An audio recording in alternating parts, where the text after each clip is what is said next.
Boa tarde a todos vocês. Eu sou o Padre Dione César de Oliveira Goulart.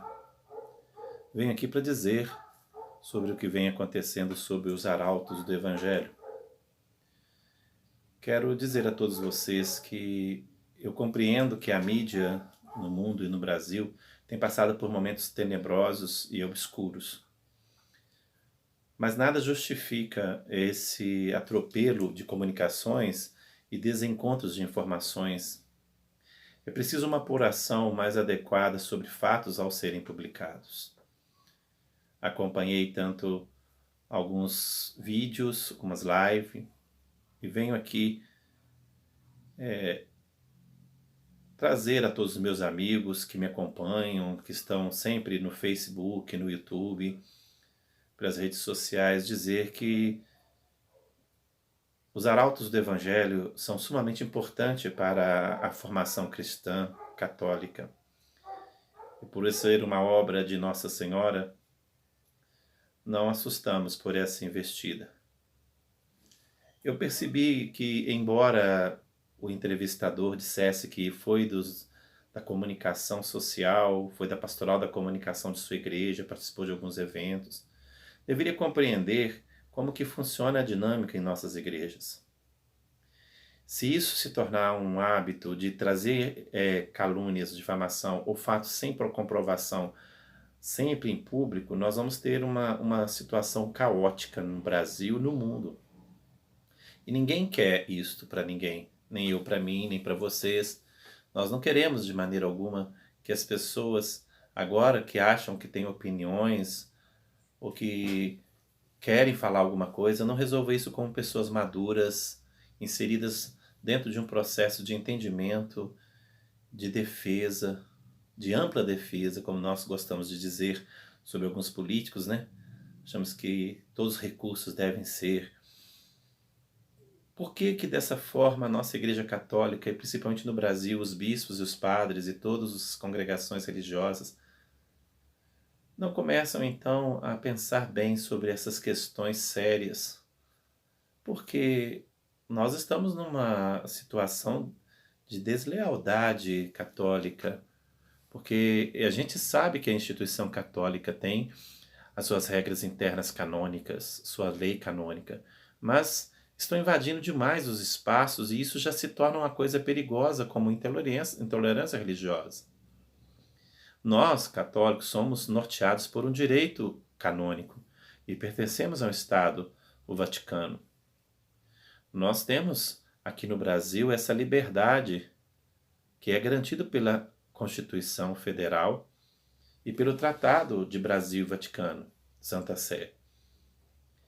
Imagina vocês, queridos irmãos, se dentro de um seminário, seja de congregação religiosa ou de diocesano, a equipe de formadores e os sacerdotes e o bispo acha por bem interromper a trajetória de um jovem. Ele tem algumas condições favoráveis, mas existem mais condições desfavoráveis ao caminho vocacional e exigente de ser consagrado, de ser padre. A equipe o convida a sair. Agora imagina se essa pessoa tiver uma má fé.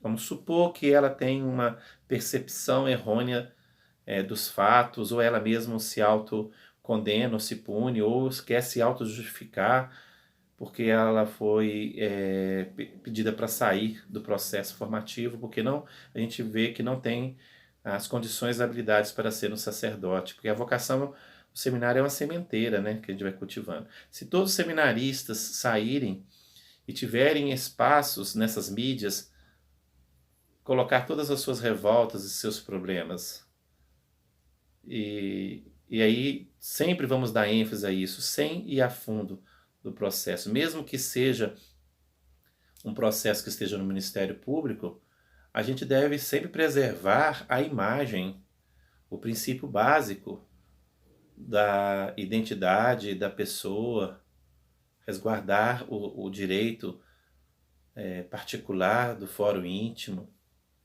As coisas são muito delicadas. Nós, seres humanos, precisamos ter as mesmas posturas que às vezes temos com outras criaturas e outras coisas no mundo, no planeta, e esquecemos que o ser humano deve ser cuidado primeiro. Mas que eu estou vendo que a vida humana está muito banalizada e as pessoas estão querendo simplesmente denunciar, denunciar por denunciar. E aí quando as mídias estão abertas a essas coisas e querem furo jornalístico, sempre aparecerão situações. Os próprios jornalistas sabem disso.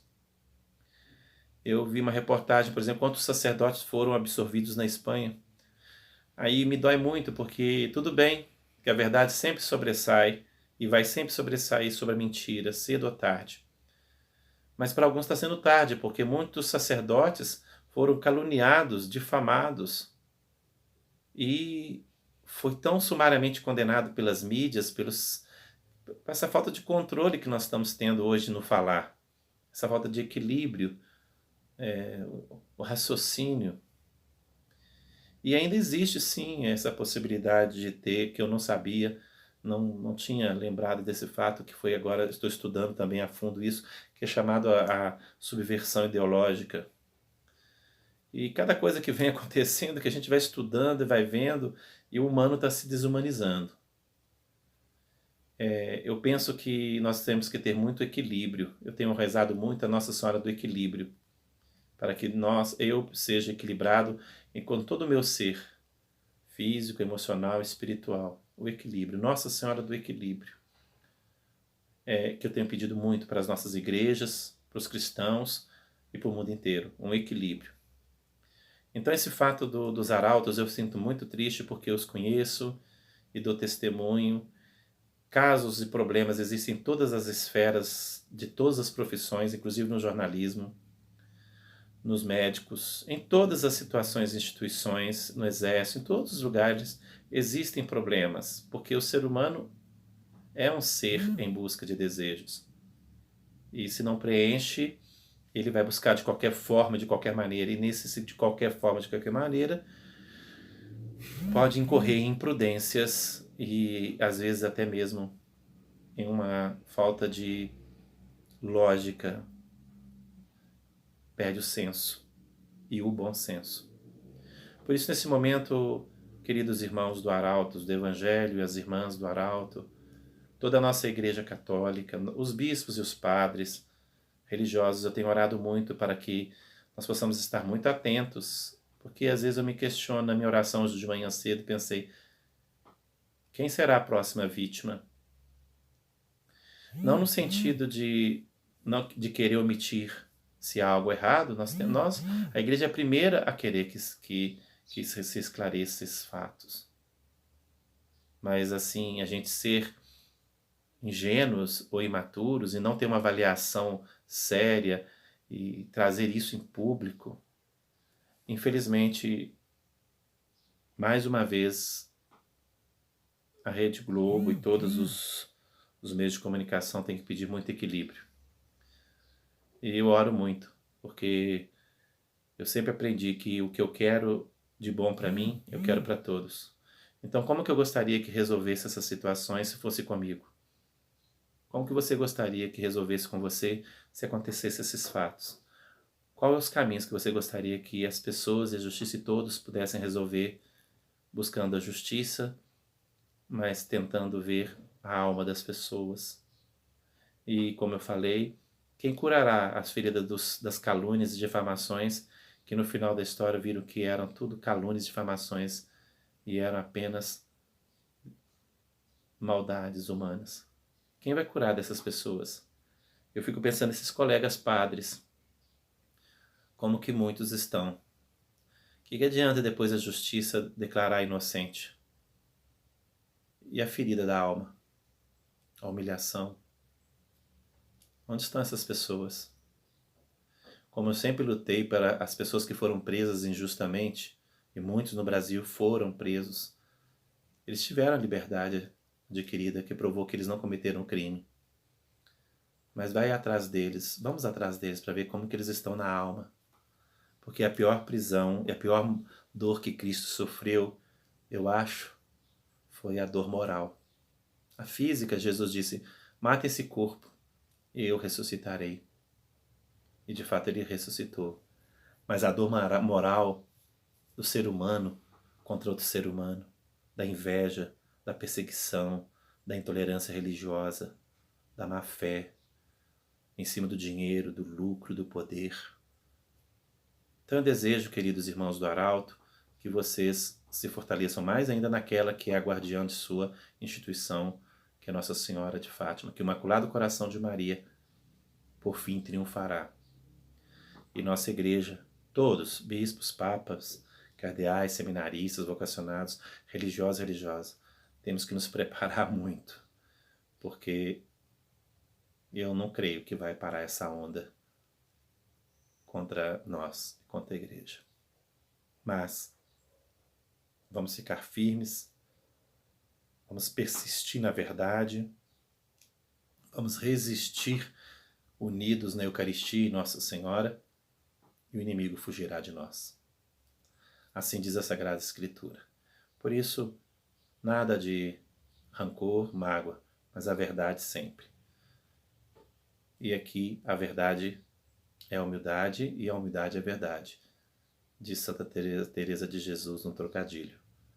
Eu desejo que tudo seja apurado. Se tiver alguma coisa de fato, eu tenho certeza que meus irmãos e qualquer outra pessoa sensata pede perdão, reconcilia, e realmente a igreja sempre tomou medidas.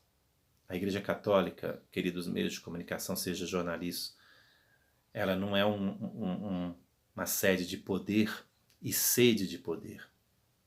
A igreja é Jesus. E Jesus, com o Pai e o Espírito, não vai deixar que as trevas vençam, porque a luz dissipará as trevas. Ser padre não é status. Se alguns dos colegas te fizeram isso e se apoiaram, não compreenderam o que é ser padre. Ser padre é o exemplo da última ceia. Jesus abaixou, tomou o vaso e a bacia e lavou os pés. Esse é o ministério sacerdotal. Quem quiser ser padre, saiba que é do Horto das Oliveiras ao Gólgota, ao Calvário. Mas nós temos momentos de Tabor, nós temos o momento do Sermão das Montanhas, temos momentos de entrada em Jerusalém, mas a verdadeira vida do sacerdote e do consagrado é do Getsêmani ao Gólgota, ao Calvário.